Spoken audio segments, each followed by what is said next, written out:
It's a random Wednesday sometime during the thousands and you just got off the bus after school. You throw off your shoes and plop right down in front of the TV. You change to the Sci-Fi channel and prepare yourself for an evening of watching crazy B-movies. Life is simple and life is good. These types of movies were never going to make it in theaters. They had tiny budgets, cringy acting, hilariously rough CGI, and were pretty much just over the top and silly. Most of them aimed for that creature feature horror niche, which was a good route to go because these Sci-Fi channel movies, as bad as they were on a technical scale, ultimately were entertaining TV and something to throw on when all else failed. I didn't have satellite or cable growing up, so I remember getting off the bus at my grandparents' house and the Sci-Fi channel was always one of my go-tos while I waited to be picked up. It was dumb TV, but it was good TV, something I'm starting to miss as the years go by. The new Primitive War movie has got some folk feeling nostalgic about that era of television that died off around 15 years ago, and signs are showing that this might just be the rebirth of B films, as the movie earned another week in cinemas thanks to how audiences and fans reacted to it. And that might be extended even more now as more and more popular influencers are spreading the word of mouth and getting this film free publicity. Something you need when you don't have $50 million to throw at a marketing campaign. So after as long as some of you have been alive, did Primitive War just revive this niche of storytelling? Let's take a look back at the Sci-Fi channel to see how this once iconic TV station disappeared into irrelevance. When the Sci-Fi channel went extinct, it was due to a lot of reasons, but I'll sum it down to three primary causes. Classic legacy television was then in its early days of being replaced. So these smaller niche channels like Sci-Fi and G4, for example, were the first on the cutting block to get chopped. Then the Sci-Fi channel attempted to rebrand itself, steering away from its primarily niche and cult roots to attempt to obtain a broader audience, which always works, right? And the films on Sci-Fi went from being low-budget creature features and indie projects that were outlandish films in their own rights to insanely ridiculous, can't even begin to take serious movies like Sharknado. I actually remember one Sci-Fi movie I watched back then before it went overblown. It was this simple story. A group of college-age people go out to the wilderness for a getaway. Everything goes fine until they became the target of an enraged brown bear. For the next hour and a half, that bear chased down, harassed, and killed most of the people in the movie, and it was some edge-of-your-seat goodness.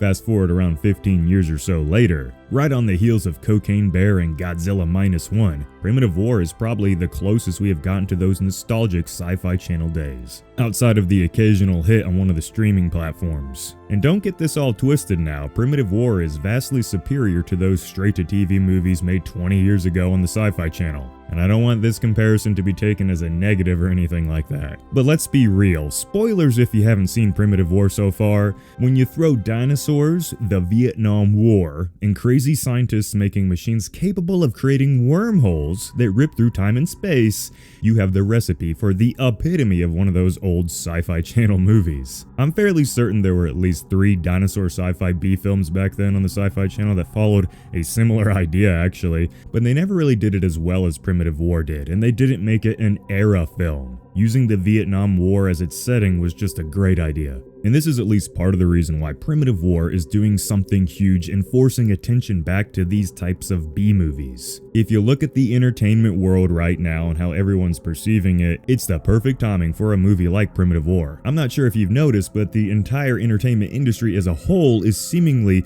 reverting back to some of the old school ways. This is part of a larger topic altogether that I don't really want to get into for this video, but let's take a look at Battlefield 6 for example. Did you happen to get to play the beta when it was out if you're a gamer? I sure did, and I loved it. Turns out I'm not the only one. After years and years of unserious, cartoony games with all their shortcomings, a huge audience craved something more natural, authentic, and down to earth. Battlefield 6's demo brought players back to a time where things were simple: survive and defeat the enemy. Primitive War does just this, but for a movie. The story revolves around a group of Vietnam-era soldiers, all men with guns and attitudes to boot. thrown into a shitty situation they never had a chance at managing, now fighting for their lives and to stop evil from being victorious. Kinda screams old school cinema, doesn't it? And while the dialogue at times is a little rough around the edges in this movie, this type of movie harpens back to movies like Predator, I think, a movie that some consider to be the ultimate masculine story.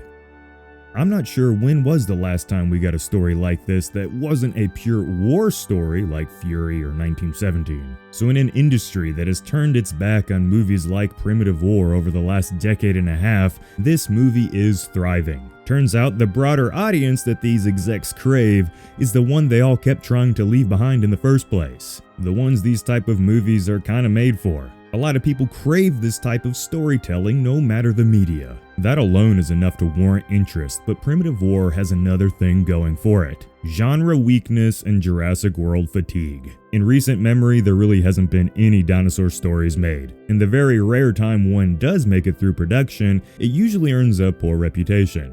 And now after Rebirth managed to still upset 50% of the audience, there's a large portion of viewers who are now praising Primitive War for being not Jurassic World, and pretty much only that. In spite of how that franchise has gone downhill to them, they are now ignoring the weaknesses of Primitive War, or at the very least, not letting them get in the way of finally enjoying a dinosaur movie that feels like it was made for them, not the broader audience. Is Primitive War actually better than Jurassic World Rebirth? That is entirely a personal question. I enjoyed both of the movies, but Primitive War did something that the Jurassic films lately haven't. It went with a simple story purely based on survival. There's no plot twists, no attempts at making it bigger than what it was. No locusts, no mutant hybrids, and no random family with plot armor. Another spoiler warning here, the main character even dies in Primitive War. Something Jurassic will never do. We haven't lost a character people really liked in the franchise since Eddie. Poor Eddie.